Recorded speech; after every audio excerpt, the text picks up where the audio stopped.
cuando nos disponemos a emprender un viaje a un lugar que no conocemos aún, vamos cargados de cosas que por fortuna no pesan. Van en nuestra imaginación. Y aunque tengamos mucha información sobre nuestro destino, es más rico el territorio de nuestra fabulación.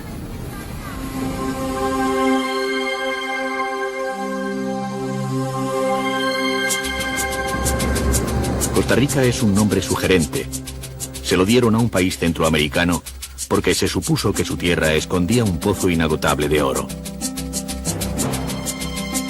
Quienes se dirijan hoy a Costa Rica ya saben que aquella creencia se desvaneció como una quimera y que el desencanto por la ausencia de oro hizo que la codicia se olvidara de esta tierra durante algunos siglos. Precisamente el olvido y el tiempo han mantenido otras riquezas que entonces no se valoraron. El gran tesoro de Costa Rica es su diversidad biológica. Visitar este país 10 veces más pequeño que España equivale a recorrer la 10ª parte del mundo. Su riqueza natural es tanta que hasta las cenizas se hacen fértiles al caer en esta tierra.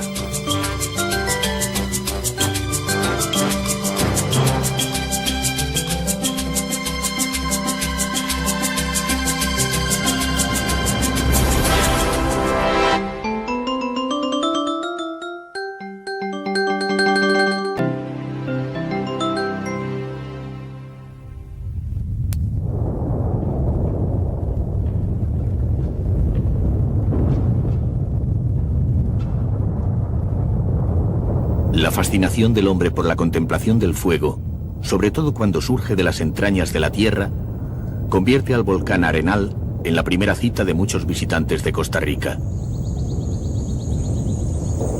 Este país centroamericano es una estrecha franja de tierra que se yergue bruscamente como apretada por dos grandes océanos, y el volcán está situado en el centro norte de su territorio.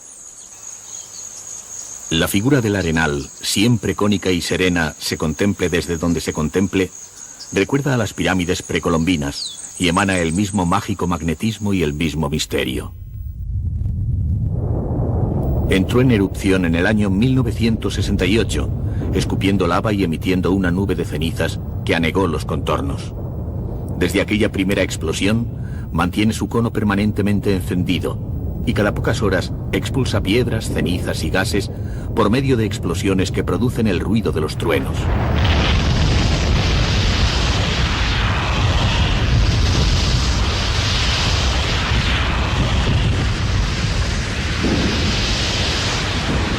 Después de cada rugido, se impone un silencio pesado.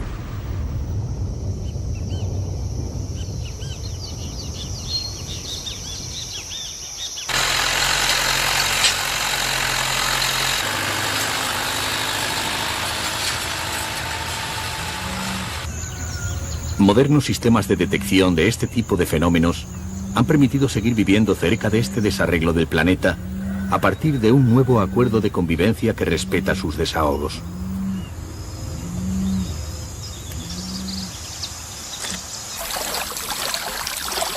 La laguna Arenal es artificial y fue construida después que el cráter diera los primeros sustos lanzando fuego. Su construcción supuso la desaparición de algunos pueblos y el desplazamiento de otros. Pero sus aguas, además de absorber las cenizas y otras emanaciones del volcán, permiten el aprovechamiento hidroeléctrico y el riego de las tierras del noroeste.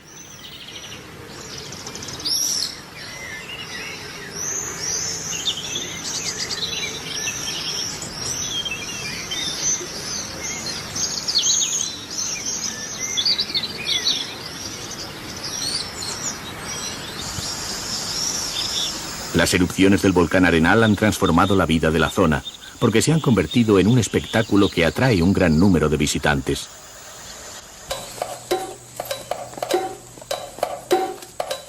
Gracias a esta afluencia, se han incrementado servicios que hasta entonces estaban poco desarrollados o no existían, como el alumbrado público, el teléfono o las áreas verdes. Y existe la posibilidad de quedarse a dormir cerca de donde ruge el gigante.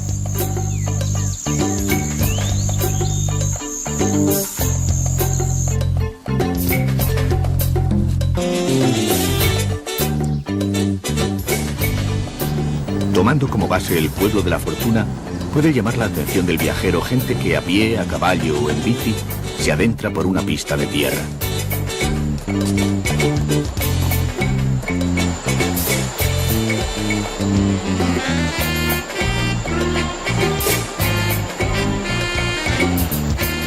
El último tramo del recorrido exige que enfrentemos nuestras fuerzas a un estrecho y tortuoso sendero que desciende bruscamente hasta el fondo del cauce del río La Fortuna. Al final del camino, nos encontraremos ante una cascada de agua que cae desde una altura considerable.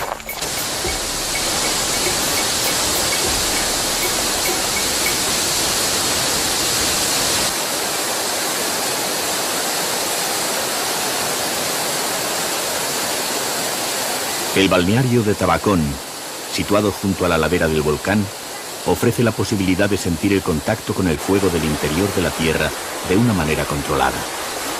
Las aguas, que provienen de las entrañas del volcán, se mezclan para suavizar su temperatura.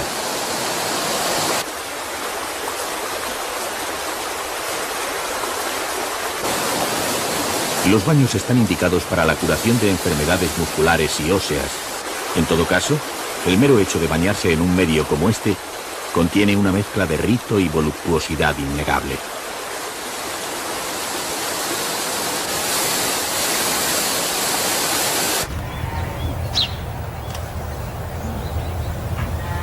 Siguiendo camino hacia el este del volcán, se extiende una fértil llanura.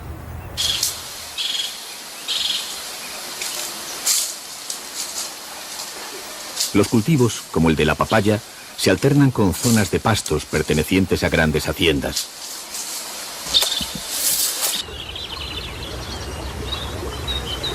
Tilahari es una de las grandes haciendas de este área.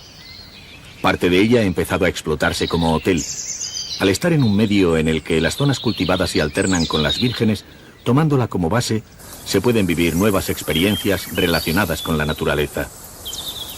El propio jardín es una exposición de plantas ornamentales. El clima tropical de Costa Rica es el ideal para muchas de estas especies que no florecerían ni arropadas con mantas y bufandas en otras latitudes.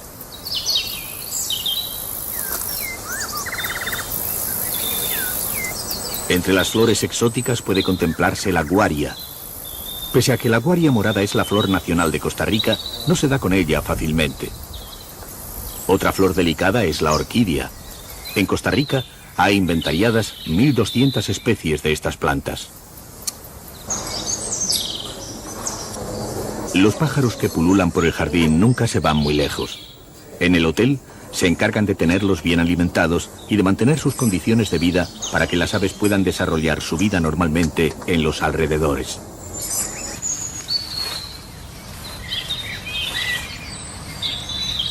Los viajeros atraídos por pequeñas manifestaciones de la naturaleza pueden visitar un mariposario dentro de la misma finca. En Costa Rica viven más de 1.500 especies de mariposas y abundan las granjas. Entrar en un mariposario es como introducirse en un arco iris en el que los colores jugaran a combinarse incesantemente. En este, las más vistosas son las mariposas búho, llamadas así por los curiosos ocelos que presentan sus alas. Durante el siglo pasado, muchas familias de mariposas han estado en trance de extinción o han desaparecido. Los mariposarios no solo son espacios de exhibición de mariposas, sino aulas en las que se enseña el papel de estos pequeños animales en el mantenimiento del ecosistema. Abajo se paran.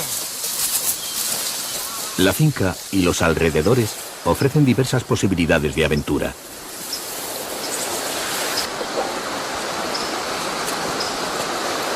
Debe estar siempre bien apretado. Segundo, cuando vamos a bajar el río, yo tengo el remo en mano. Si hago así, es que hay peligro.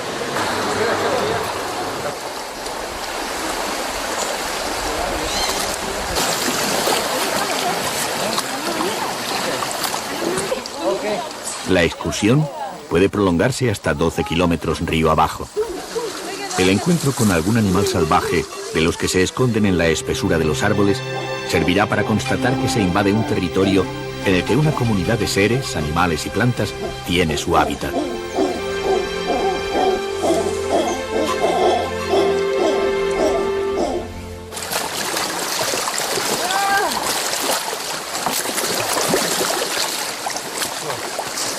El visitante debe procurar que su presencia perturbe lo mínimo posible para que el equilibrio que encuentra no se rompa.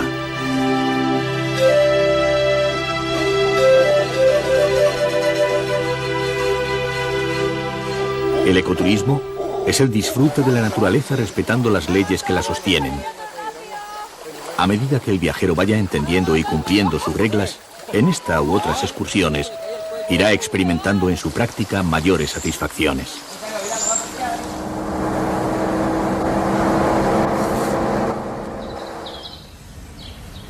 El respeto por la naturaleza es algo más que un reclamo turístico para Costa Rica.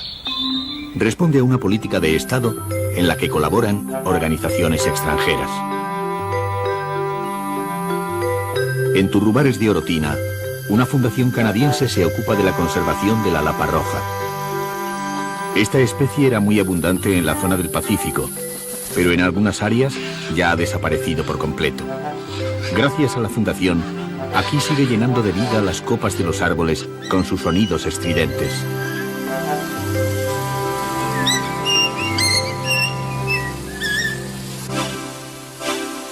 La misma fundación mantiene una granja de iguanas como si fuera de pollos. Su carne es muy apreciada y suele consumirse en la zona desde tiempos inmemoriales.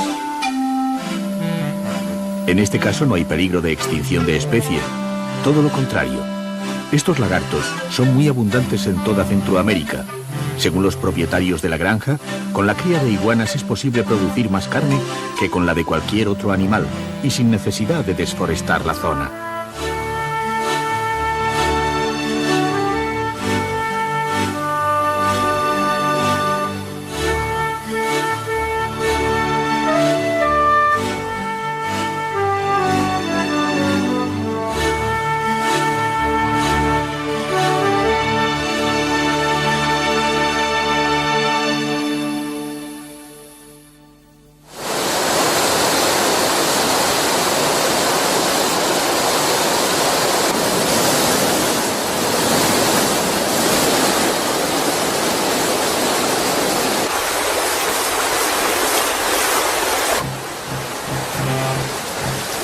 Atravesar Costa Rica supone toparse con altas montañas, a menudo muy agrestes. Sus sistemas montañosos y su alto régimen de lluvias dan lugar a ríos muy caudalosos que se precipitan al mar en vertiginosas caídas en las que abundan las cascadas y los rápidos. El rafting es un descenso por los rápidos. Costa Rica es un verdadero paraíso donde practicarlo. Puede hacerse en los ríos Pacuare y Reventazón, que dan sus aguas al Atlántico, y en el Coribicí, que las da al Pacífico.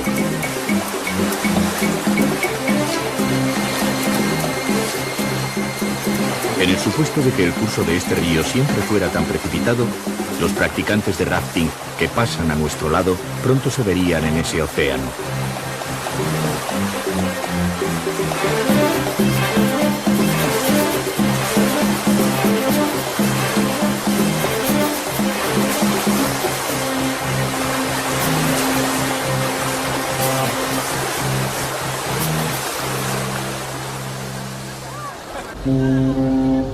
El litoral pacífico es el más grande de Costa Rica, con más de 1000 kilómetros de largo. El Golfo de Nicoya contribuye a prolongarlo. Varios ferries unen diariamente Punta Arenas con Playa Tambor, situada al otro lado del Golfo.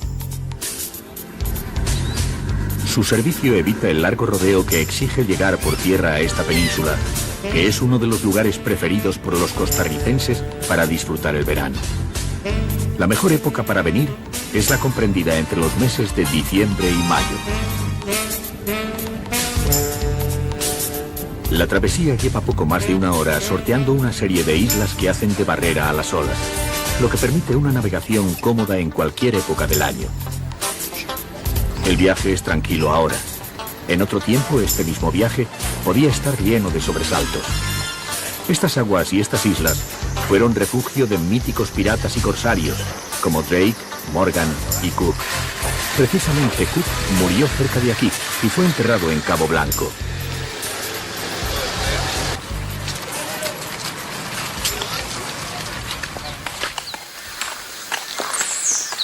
Al dejar Puerto Paquera, la carretera se adentra en un paisaje de leves colinas en el que el arbolado se alterna con tierras dedicadas a pastos. Los habitantes de esta zona han vivido tradicionalmente del ganado.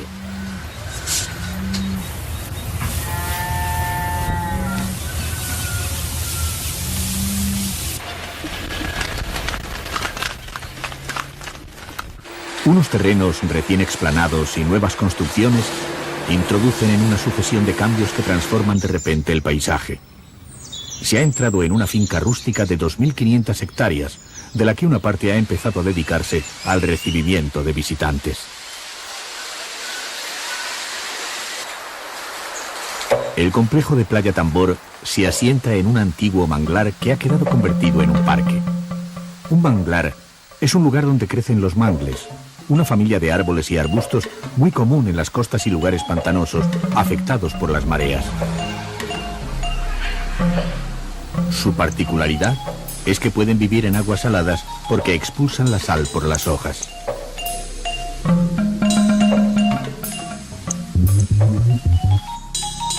Fuera de los caminos acotados que evitan las zonas pantanosas, el manglar se conserva intacto, permitiendo la observación a corta distancia de animales que continúan considerándose en su hábitat.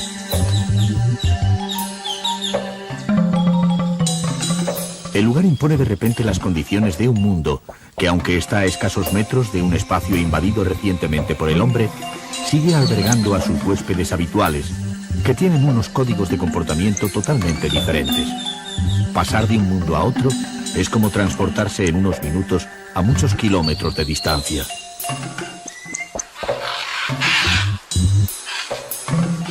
Los únicos seres que pasan del lado virgen a la zona de los recién llegados son las lapas, y lo hacen con total desparpajo, como si por vivir en las alturas estuvieran por encima de las leyes que rigen en uno y otro lado.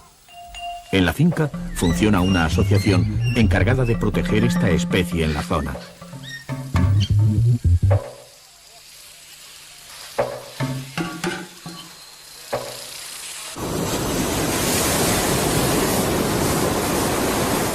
Las playas se extienden entre el mar y el manglar.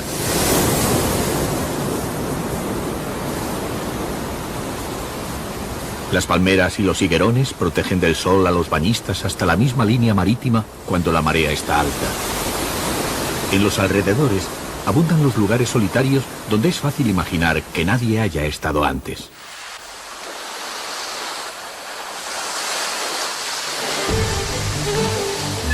Dejando la Playa Tambor, la mayor parte de las exploraciones que pueden hacerse en estos contornos tienen como territorio el mar y la vida que se desarrolla en su entorno.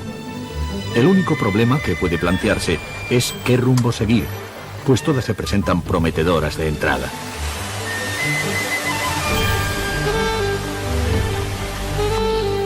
El Parque Curú es un área declarada refugio de fauna silvestre para proteger la fauna de la zona, en la que hay catalogadas 115 especies de aves marinas y terrestres, entre otros tipos de animales.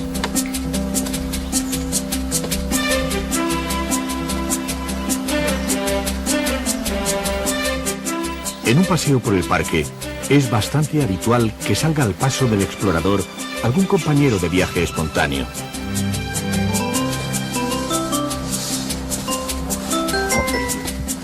Costa Rica cuenta actualmente con 9 grandes áreas de conservación que comprenden más de 100 lugares declarados parques nacionales o reservas de diverso tipo. A comienzos de siglo, el bosque ocupaba el 90% de toda Costa Rica, pero la cobertura vegetal se fue reduciendo debido sobre todo a la expansión de la frontera agrícola llevada a cabo por colonizaciones espontáneas que buscaban tierras para el cultivo y prados para el ganado. Curiosamente, la avalancha desforestadora la ha detenido el turismo. Gracias a la afluencia de visitantes, Costa Rica ha orientado su economía hacia un turismo que ve en la naturaleza no solo una obra de arte, sino un patrimonio que es preciso cuidar para que la vida siga siendo posible en el planeta.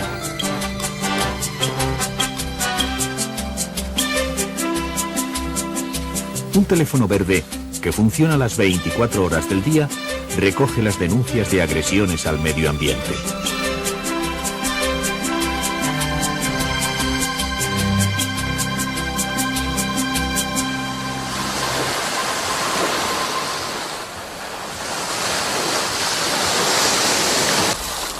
Para reponer fuerzas, recomiendan acudir a la playa Cocalito. Aunque esta playa está en la costa del continente, solo tiene acceso por mar. A veces pasan varios días sin que nadie pise su arena ni perturbe sus aguas. Por eso sorprende encontrar en ella a alguien que nos ofrezca de comer y una cerveza. Un personaje, Vázquez, se dedica a preparar barbacoas a quienes vienen a visitar la playa.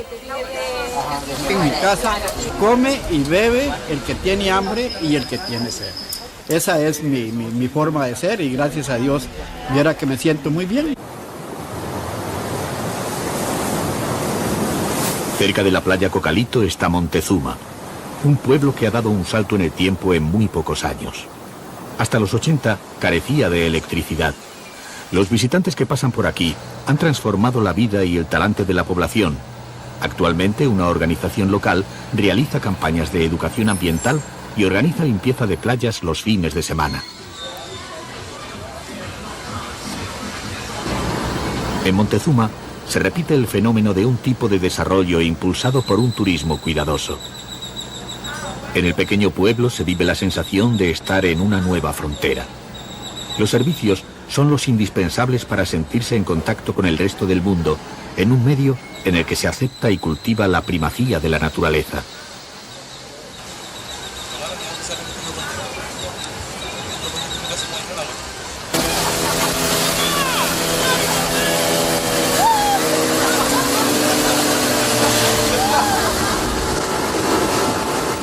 En nuestra segunda excursión hemos elegido como destino a la isla Tortuga.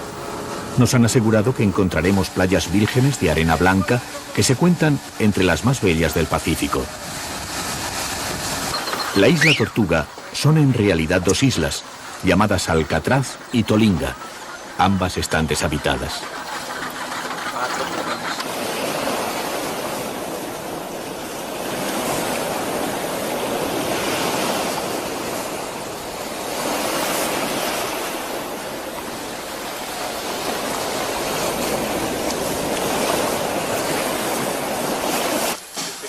En la isla se dispone de una instalación de canopy. Es una polea, es la que va en la cuerda. Nosotros la...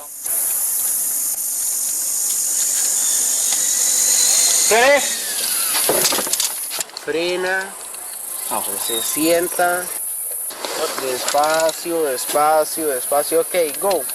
Para tener la fiesta en paz, es preciso someterse a las normas de seguridad, equipándose con un arnés y un regulador de velocidades.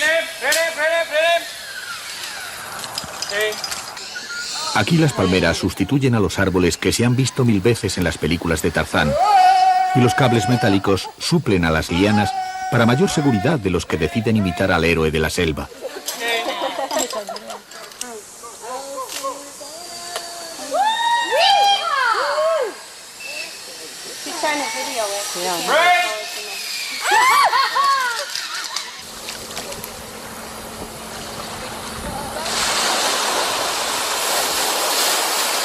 Una embarcación se acerca lentamente, destacándose entre los barcos de recreo que suelen verse en esta zona de vacaciones.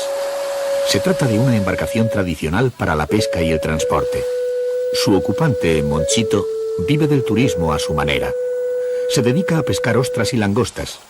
Su cosecha desaparece diariamente en el estómago de los visitantes de Isla Tortuga.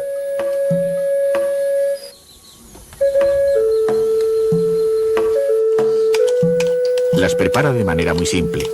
Apertura de concha, tabasco, limón y cebolla. Cuando entran en el paladar, se siente como si inundara la boca todo el sabor del mar. Cuando abandonamos la Isla Tortuga, Monchito vuelve a su soledad. Él y su pequeña embarcación representan lo único permanente en esta isla deshabitada en medio del Pacífico inmenso.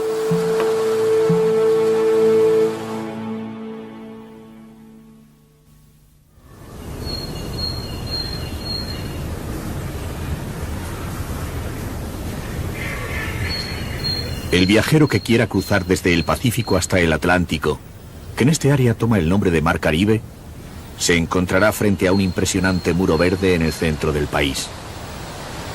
En medio de un majestuoso paisaje, tapizado de vegetación, Solo los ríos han encontrado resquicios para abrirse paso hasta ese otro gran océano que ciñe a Costa Rica como si quisiera cruzarla.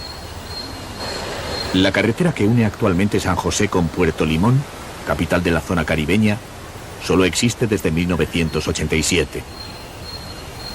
Hasta su apertura, pasar de un lado a otro constituía una auténtica aventura.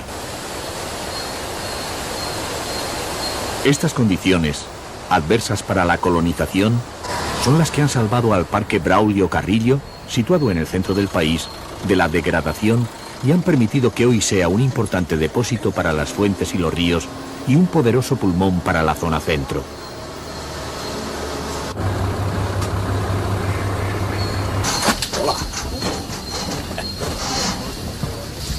El Parque Braulio Carrillo comprende numerosos bosques de tipo nuboso y lluvioso, catalogados en ambos casos como primarios. Esto quiere decir que han crecido espontáneamente. A muchos de sus rincones aún no ha podido llegar el hombre. Solo en la parte a la que ha tenido acceso se han reconocido ya 6.000 especies vegetales diferentes que convierten el parque en uno de los ecosistemas más complejos del planeta. Desde fechas recientes, un teleférico permite adentrarse en zonas que de otro modo serían inaccesibles para los visitantes.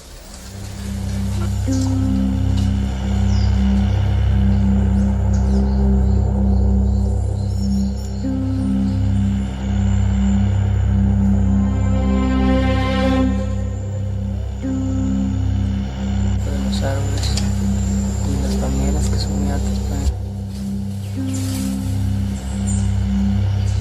Lo que más impresiona es verse envuelto por una masa boscosa que parece una nube verde que nunca se llega a ver completamente. Si se consigue contemplar entera la copa de un árbol, su tronco se pierde en una maraña de lianas y plantas parásitas. Algunos de estos árboles pueden llegar a soportar 1000 kilos de peso de sus plantas huéspedes.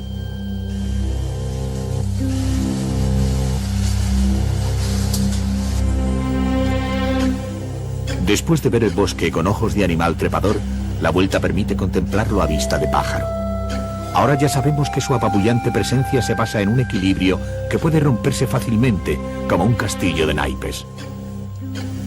En este conjunto de plantas, unas protegen a otras, como si entre todas hubieran urdido un dispositivo común e inteligente de autodefensa.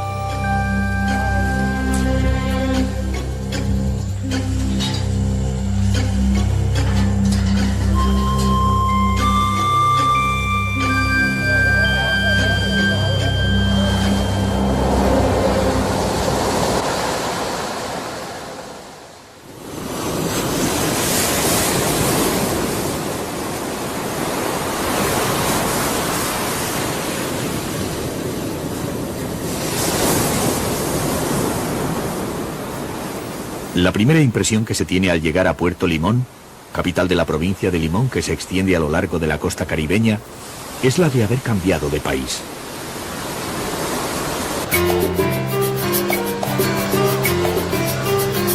La barrera de montañas que ha tenido a esta zona incomunicada con el resto de Costa Rica ha dado lugar hasta una población diferente.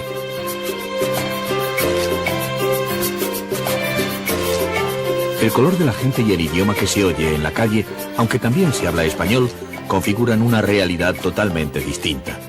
El idioma dominante es el patuá, de origen inglés.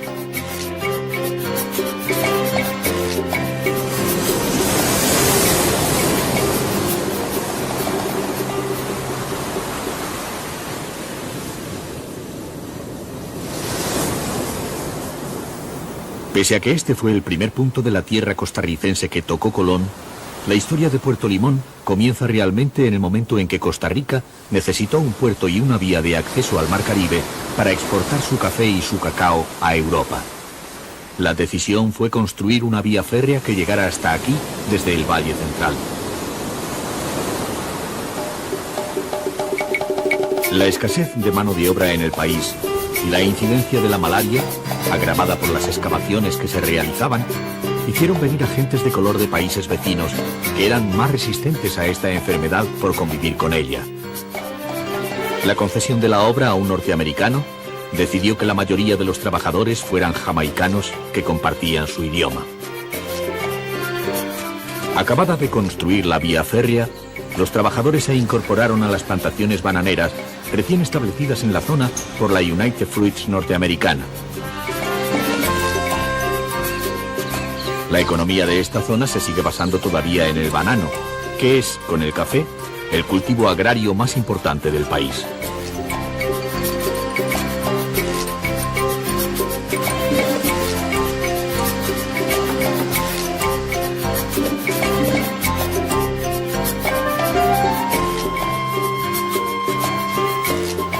Muchas casas de la ciudad reproducen el modelo de la vivienda colonial jamaicana. Vivienda, lengua, costumbres y artes son manifestaciones en las que se puede apreciar una cultura aislada, pues a pesar de la vía férrea, la vida de Puerto Limón siguió discurriendo de espaldas a la del resto del país. El viajero que llega hasta aquí se encuentra con un Caribe distinto, con un Caribe rebelde, como la gente que habita en sus costas.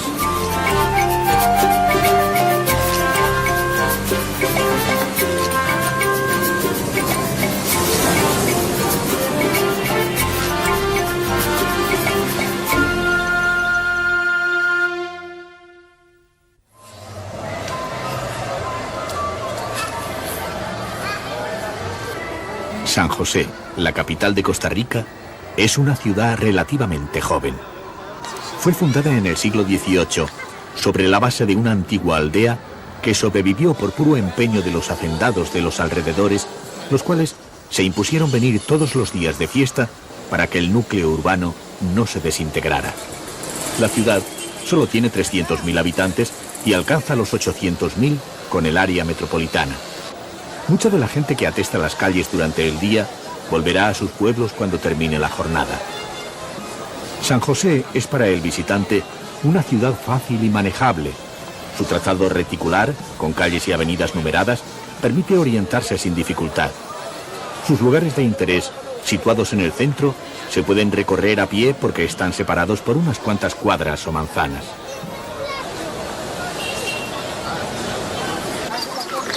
Lo más significativo de San José está en el Fuerte Bellavista, un antiguo cuartel.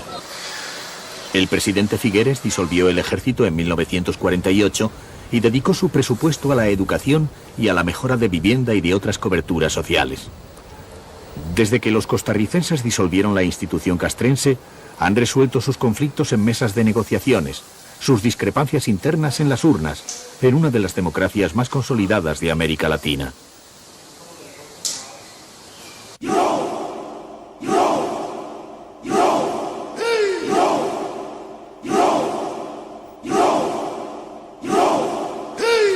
El antiguo cuartel se ha convertido en el Museo Nacional, en el que puede verse gran cantidad de objetos históricos y arqueológicos. Son especialmente interesantes las colecciones dedicadas a la cultura precolombina, sobre todo las de cerámica y oro.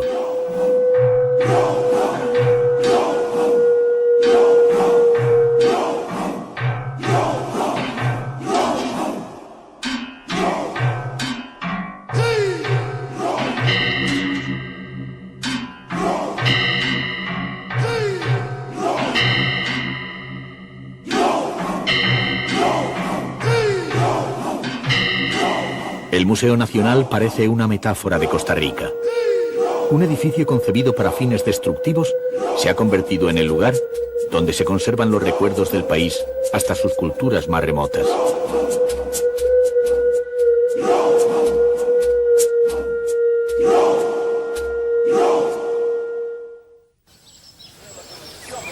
Cerca del museo puede verse el Monumento Nacional, que recuerda el que quizás sea el único conflicto serio librado por los costarricenses contra un enemigo exterior.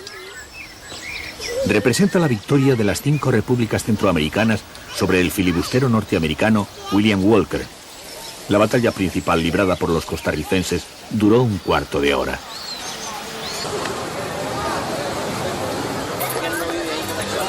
A los habitantes de San José se les llama josefinos. Y si hubiera que definirlos, habría que decir que son acogedores y afectivos. El visitante extranjero que entienda el castellano notará que abusan de los diminutivos. Esta tendencia puede que se deba a un intento de reducir al tamaño humano las apabullantes manifestaciones de la naturaleza que los cercan. San José está rodeada por altas montañas. Sea o no esa la razón, el idioma que se oye en la calle es rico y suena muy agradable.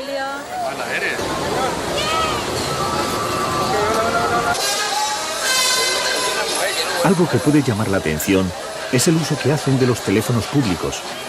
Al parecer no hay escasez de aparatos, sino que los costarricenses en general son muy comunicativos. En todo caso, este factor debe tenerse en cuenta si se tienen que hacer llamadas.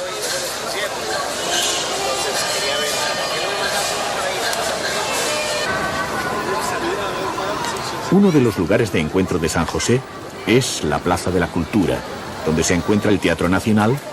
Se hizo por puro amor propio, después que una cantante española de ópera se negara a actuar en Costa Rica por carecer el país de un teatro adecuado. La frustración que produjo este episodio llevó al gremio de productores y comerciantes cafeteros a someterse voluntariamente a un impuesto con tal de disponer de un foro que pudiera albergar grandes espectáculos. Actualmente el Teatro Nacional tiene una temporada llena de acontecimientos culturales procedentes de todo el mundo.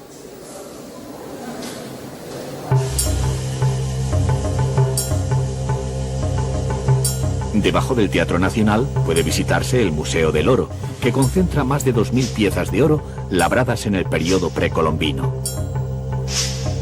Algunas de las que se exhiben en este museo pudieron lucirlas los indígenas que recibieron a Colón cuando recaló en las costas costarricenses en su cuarto viaje.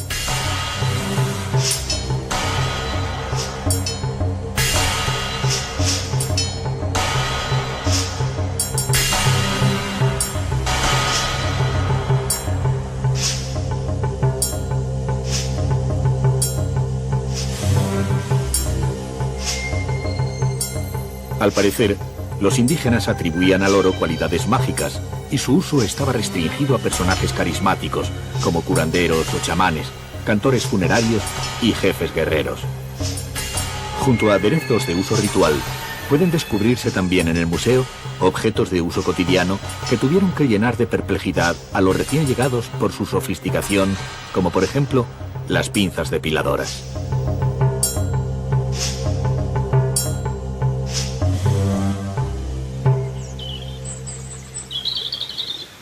Antes de abandonar San José, es recomendable acercarse al Pueblo Antiguo, un parque situado cerca del aeropuerto.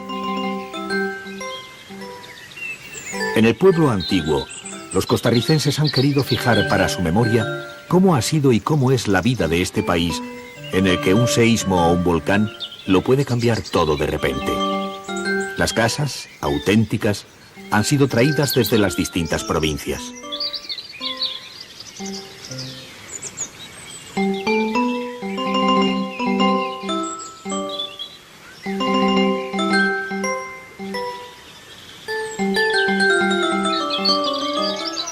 La bomba es la manifestación folclórica más típica de Costa Rica.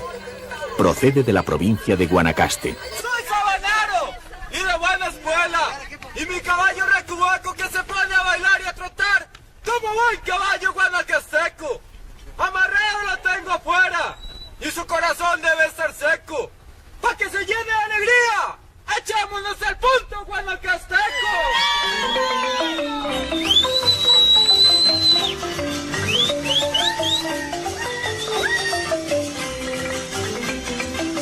Las bombas son composiciones poéticas, breves y populares que los danzantes lanzan en los descansos de los bailes de manera improvisada.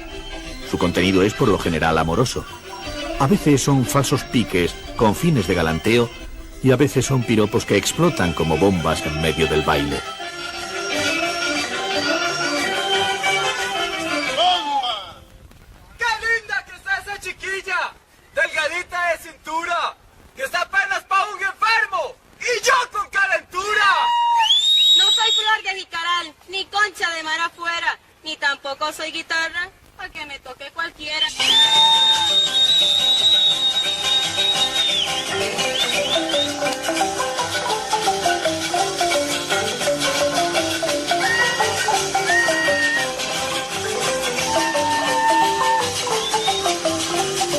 Costa Rica disolvió el ejército, pero no quiere deshacerse de sus bombas, y uno cree ver en ellas el carácter de los costarricenses que hasta cuando explotan lo hacen de manera pacífica.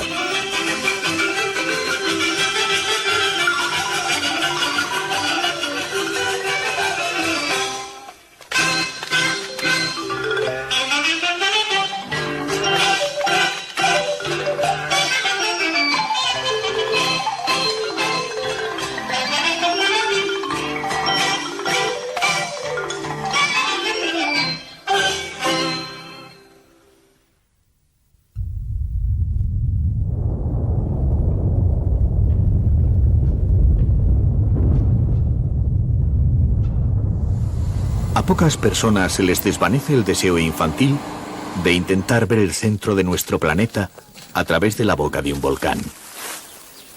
La posibilidad de un viaje al interior de la Tierra, siguiendo un supuesto túnel que desembocara en las antípodas, es una de las fantasías que más gente comparte. En el Valle Central de Costa Rica hay 12 conos volcánicos. Asomarse a cualquiera de ellos puede ser una forma de estimular nuestra imaginación al sueño de ese viaje.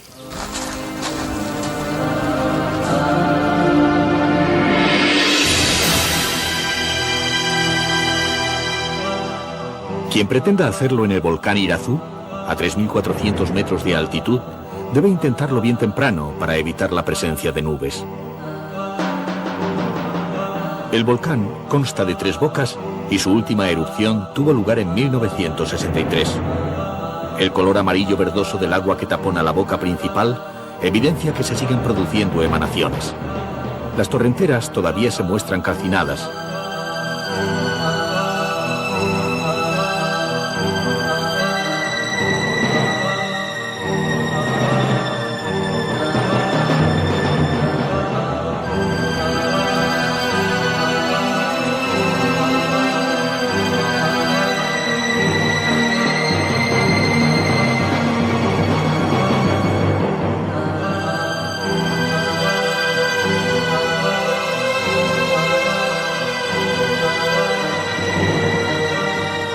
En medio de este panorama exhausto, la vegetación resulta inexplicable.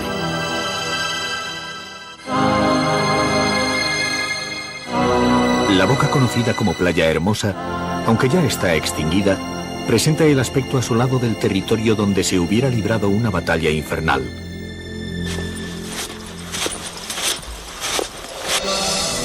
La presencia de nubes por encima y por debajo de las bocas del volcán contribuyen a configurar un paisaje fantasmagórico. Sin embargo, la misma lava que mata cuando está candente también fertiliza la tierra. Gracias en parte a los volcanes, este pequeño país contiene el 13% de la biodiversidad del planeta.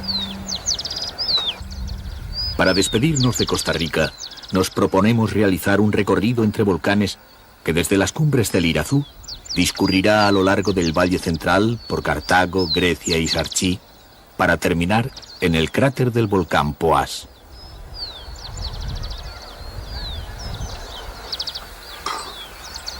La zona próxima al cráter se conoce con el nombre de Tararí, palabra indígena que puede traducirse por tonto. Se supone que quiere indicar que es de tontos vivir tan cerca de la boca amenazante del volcán. Sin embargo, las faldas del Irazú se consideran la huerta de Costa Rica. Uno de los cultivos que más sorprenden a primera vista en la ladera del volcán, teniendo en cuenta que estamos en una tierra caliente y húmeda, es el de la patata. Sin embargo, cuando se piensa que estamos a casi 3.000 metros sobre el nivel del mar, una altitud parecida a la de la zona de los Andes de donde es originaria, la sorpresa ya no es tanta.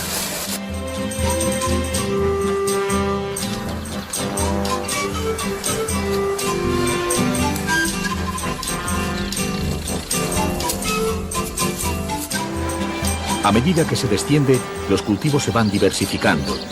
La particularidad de Costa Rica con respecto a otros países americanos es que nunca ha sido tierra de hombres de armas, sino de campesinos. Este hecho ha marcado su historia y su carácter. En todo costarricense hay un hombre relacionado con la tierra y con el campo. En la zona intermedia y baja del Valle Central, las plantaciones de café imponen su verde oscuro. El café está relacionado con el surgimiento de la primera burguesía y con el nacimiento de la nación. Podría decirse que Costa Rica se ha hecho a base de granos de café. De esta parte del país sale el 85% de la producción nacional.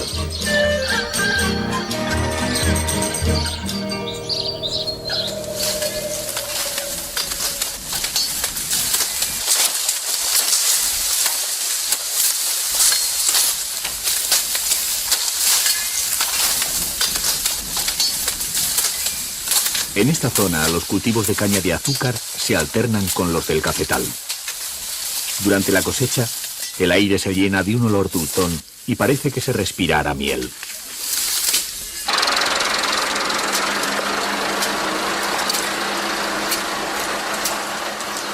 Los ingenios y los trapiches, que son las plantas de procesado, se encuentran cerca de las plantaciones debido a la conveniencia de reducir al máximo el tiempo entre el corte y el exprimido.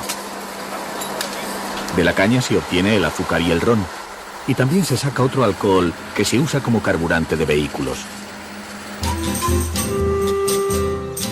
El cañaveral y los cafetales son el germen de este país.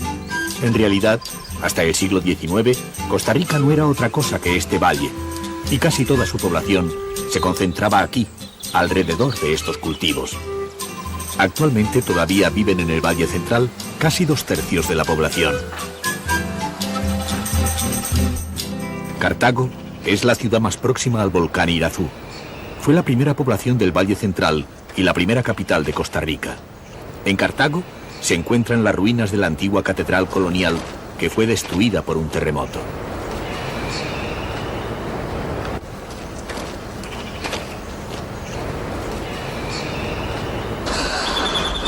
La nueva basílica, levantada precisamente donde, según se cree, fue encontrada una imagen de la Virgen por una campesina, permanece inmune a los seísmos. La creencia popular sostiene que la destrucción de la antigua fue por voluntad de la Virgen, que expresó así su deseo de que el templo se levantara en el lugar exacto donde fue encontrada su imagen.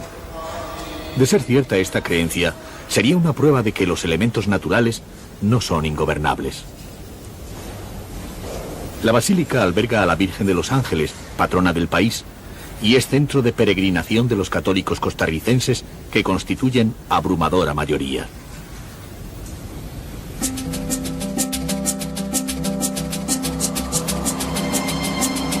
Siguiendo hacia el norte, entramos en una zona colonizada a principios del siglo XIX, cuando el primer jefe del Estado ofreció premios a quienes abrieran caminos. En Grecia, como pueblo nuevo, optaron por combatir a los terremotos con moderna tecnología de la época. Tras la destrucción de un templo anterior, a consecuencia de un temblor de tierra, el cabildo tomó la determinación de levantar una nueva iglesia totalmente de acero.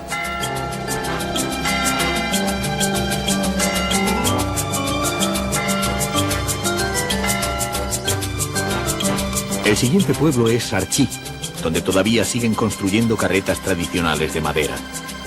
En el pasado, fueron exclusivamente instrumentos de trabajo que tuvieron vital importancia en las explotaciones de café. Las primeras decoraciones de carretas eran de flores y plantas naturales, y se lucían solo los días de fiesta, cuando los dueños de las haciendas concurrían en el pueblo para oír misa. Poco a poco, la comodidad hizo que acabaran pintándolas. El peculiar pintado recibe el nombre de periqueo. Ahora le voy a hacer un poquito en la parte arriba aquí.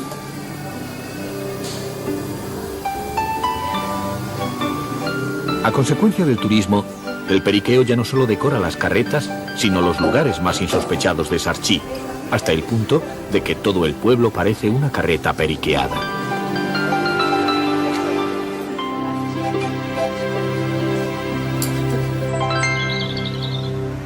De nuevo en la ladera de un volcán, ahora subiendo hacia la boca del Poás, encontramos una explotación de plantas y flores ornamentales.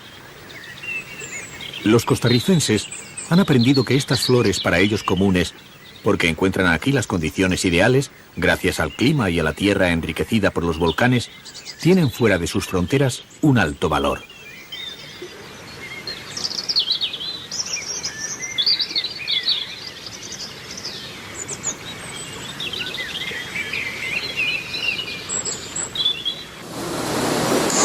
El destino de estas es la exportación.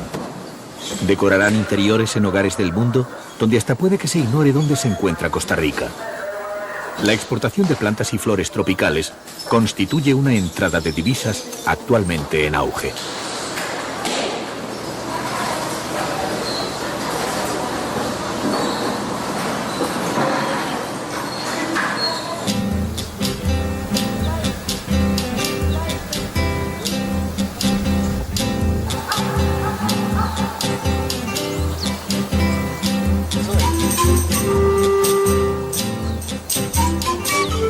Otro nuevo cultivo que encontramos en el camino, en esta tierra dedicada tradicionalmente al café, es el de la fresa. Costa Rica ha estado muchos años olvidada por el resto del mundo, y sus hombres han vivido encerrados en sus valles, dedicados a lo que dictaba la costumbre. Quizás la altura arrogante de sus montes les impedía pensar en otros horizontes. El turismo, además de estimular con su presencia la conservación de espacios naturales, está dando a los costarricenses nuevas ideas acerca de las muchas posibilidades que tiene la tierra donde viven.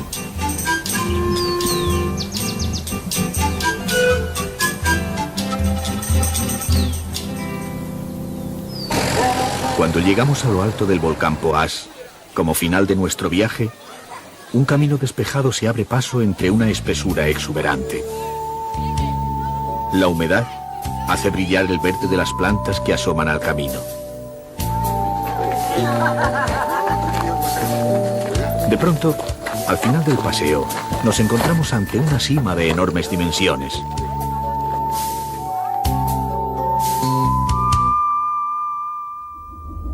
La boca principal del volcán, con una abertura de más de 1 kilómetro de diámetro y unos 300 de profundidad hasta el borde de la laguna, es la más grande del mundo.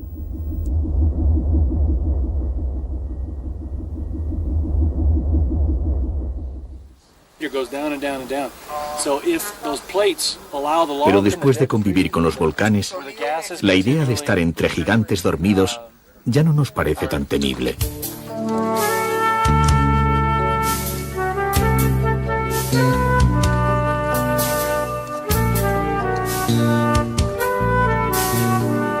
Contemplando las enormes bocas y el verdor que las rodea, creemos tener delante de los ojos la imagen más representativa de este país de tierra arrogante que transforma en fertilidad el fuego que arrojan sus volcanes.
define su ser cuando redescubre lo vital, su verdadera esencia, la naturaleza que le hace ser quien es.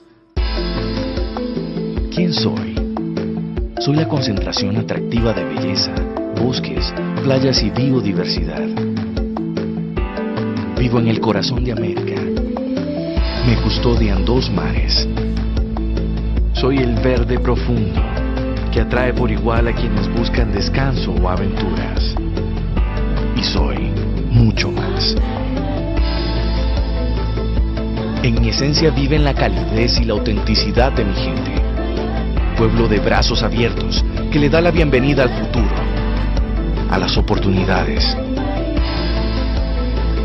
Soy una nación única, alegre y solidaria, que se expresa a través de la diversidad de culturas. Cuna del talento humano de un pueblo.